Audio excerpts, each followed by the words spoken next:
Let's talk about my stock photography approach and why it's so different than everyone else's. I heard years ago that there are two ways to make $1 million.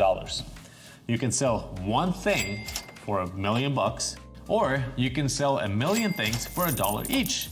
We'll get back to that here in a second, but just keep it in the back of your mind for now. Before I started photography, I managed a bar, and I'll never forget this little lesson in sales from that time. The front of the house manager loved it when we sold the Louis XIII cognac. Back then it was $250 a shot. Super fancy, flashy, everybody loved it, right? Great.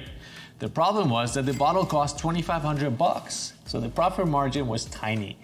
16 servings, 1.5 ounces each. That means the full bottle brought in about $4,000. But it cost us $2,500, so that's $1,500 in profit. And it didn't sell often. Maybe we moved the bottle every 6 months, once a year maybe. But every time we sold a shot, it made them look good on paper. Those sales numbers were higher, they were impressive. Me? I pushed this $6 glass of house wine. I bought a whole bottle for $2. That's $22 in profit per bottle. The margins were way better. $2 a bottle, 4 glasses in a bottle, 6 cases a week. That's 288 glasses a week. That's over $1,700 in sales per week. $1,584 in profit from wine that nobody even thought twice about. Not flashy, but the profit margin way better. And guess what? I didn't get the bonuses.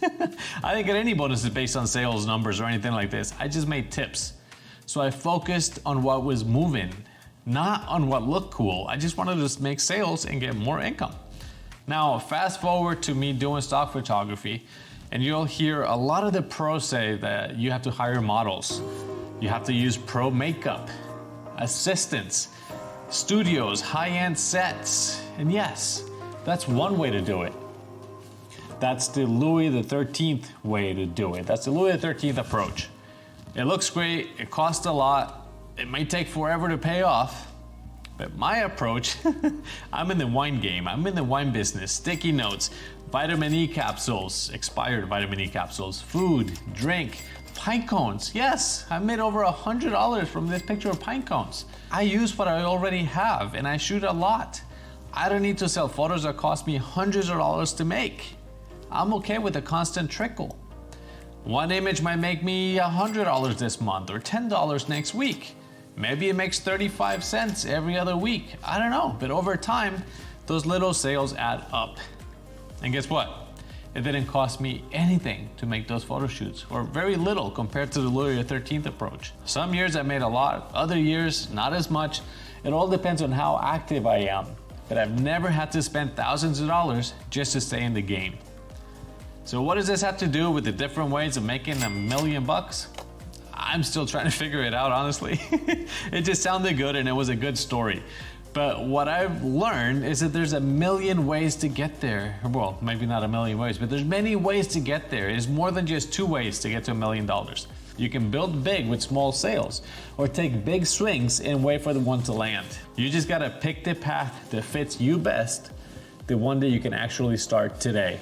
And later, you can always change your mind. That's the best part. You don't have to stick to one thing. Do what works for you and then you change it. My approach is different. I shoot from home. I use what I have, and I'm okay with building slow and steady and simple. That's my style. What's yours? Let me know here in the comments. Thank you so much for watching. If this helped you rethink your stock photography strategy, hit the like button, subscribe if you haven't, and I'll see you guys in the next video. Bye.